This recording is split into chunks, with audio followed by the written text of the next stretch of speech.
متکلم، محدث، مفسر، طبیب، فلسفی، ادیب، شاعر، مدرس، واعظ، مفتی سید محمد عباس شوشتری ربیع الاول 1224 ہجری میں سرزمین لکھنؤ پر پیدا ہوئے۔ آپ کے والد جناب سید علی اکبر صاحب نے آپ کا نام آپ کے چچا سید عباس کے نام پر سید محمد عباس رکھا۔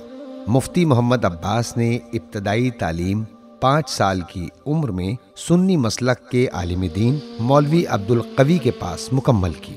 آپ نہایت ذہین تھے، اسی لیے 3 دن میں حروف تہجی پڑھنے کے بعد پند نامہ سعدی پڑھنا شروع کر دیا۔ آپ نے 14 سال کی عمر میں بہت سے علوم مثلاً معقولات، حساب، منطق، فلسفہ، ہیئت، ہندسہ، تفسیر اور کلام وغیرہ میں مہارت حاصل کر لی تھی۔ موصوف 8 سال کے تھے کہ ایک طالب علم نے شرح جامی کا نہایت مشکل مسئلہ دریافت کیا۔ آپ نے فوراً سمجھا دیا۔ طالب علم نے کہا کہ میں نے اس شہر کے علماء سے 13 مرتبہ شرح جامی پڑھی ہے، لیکن کسی نے اس مسئلے کو حل نہیں کیا، لہٰذا اب میں آپ ہی سے پڑھوں گا۔ آپ کو تحصیل علم کا اس قدر شوق تھا کہ ضروری کاموں پر بھی تحصیل علم کو ترجیح دیتے تھے، یہاں تک کہ کھانے پینے اور دیگر کاموں کی انجام دہی کو وقت کی بربادی سمجھتے تھے۔ اگر دسترخوان پر روٹی آ گئی تو سالن کا انتظار کیے بغیر اسے کھانا شروع کر دیتے تاکہ جلدی فراغت ہو جائے اور کتب بینی میں تاخیر نہ ہو۔ مولوی عبدالقوی کی حوصلہ افزائی کی بدولت طب کا شوق ہوا، لہٰذا طبیب الملوک مرزا علی خاں، مسیح الدولہ مرزا حسن علی خاں اور مرزا حکیم عوض علی کے پاس طب کی کتابیں پڑھیں۔ سید العلماء آیت اللہ سید حسین علیین مکان سے فقہی دروس کی تکمیل فرمائی۔ آپ کو سید العلماء نے اجازہ نقل روایت اور اجازہ اجتہاد بھی مرحمت فرمائے۔ جب آپ 21 برس کے ہوئے تو علم تجوید کی تکمیل کا شوق ہوا، لہٰذا مشہور معاصر قاریوں سے پڑھ کر اس فن میں مہارت حاصل کی۔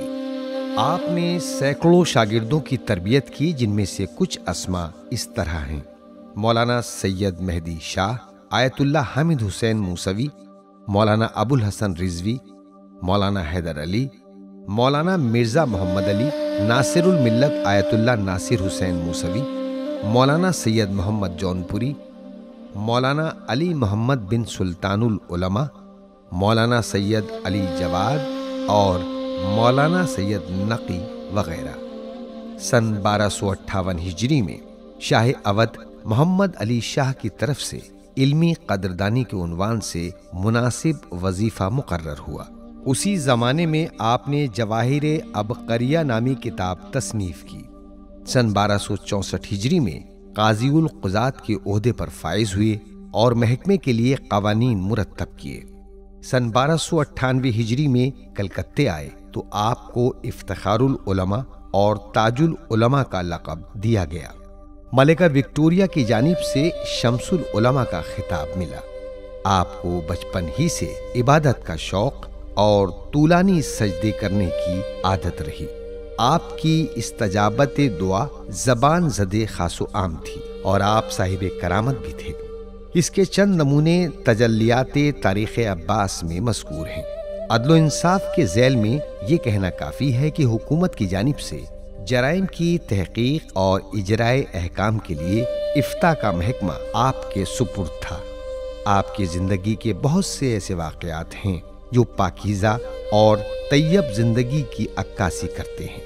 15 صفر 1274 ہجری کی شدید گرمی اور چلچلاتی دھوپ پورے لکھنؤ شہر کو جھلسا رہی تھی۔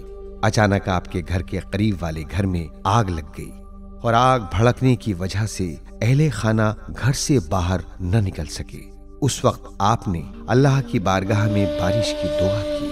آسمان پر دور دور تک بادلوں کا نام و نشان نہ تھا۔ اچانک بادل کا ایک ٹکڑا اسی گھر پر نمودار ہو کر پھیلنے لگا اور آنن فانن برسنا شروع کر دیا۔ اتنی بارش ہوئی کہ آگ بجھ گئی اور تمام اہل خانہ آگ سے امان میں آ گئے۔ جب آگ بجھ گئی تو دیکھنے میں آیا کہ بارش صرف آگ کی جگہ پر ہوئی، باقی جگہ پہلے کی طرح خشک ہی ہے۔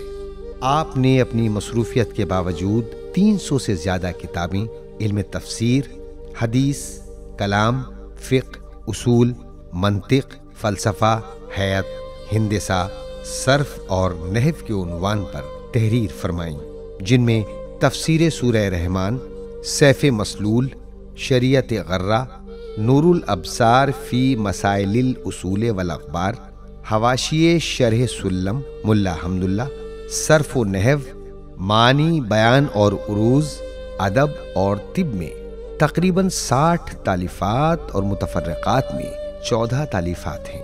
ان میں سے بہت سی کتابیں اپنی نظیر آپ ہیں۔ آپ عربی، فارسی اور اردو کے عظیم شاعر تھے۔ آپ نے تینوں زبانوں میں قصیدہ، منقبت، سوز، سلام، نوحہ، مرثیہ، غرض تمام اصناف سخن میں طبع آزمائی کی ہے۔ آپ کی اولاد میں مولانا سید محمد صاحب عرف وزیر، سید حسن، مولوی سید حسین عرف صابر، مولوی سید امیر حسن، مولوی سید نور الدین، مفتی سید محمد علی صاحب اور مفتی احمد علی کے علاوہ 4 بیٹیوں کے نام لیے جا سکتے ہیں۔ آخر کار یہ علم و کمال کا روشن آفتاب 25 رجب سن 1304 ہجری میں سرزمین شہر لکھنؤ پر غروب ہو گیا۔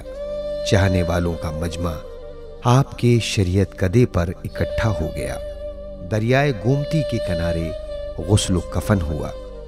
نماز مغرب کے بعد علماء، فضلاء، طلاب اور مومنین کے عظیم اجتماع کی موجودگی میں امام بارگاہ غفران مآب میں مولانا ابوالحسن عرف ابو صاحب نے نماز جنازہ پڑھائی اور پھر سپرد خاک کر دیا گیا۔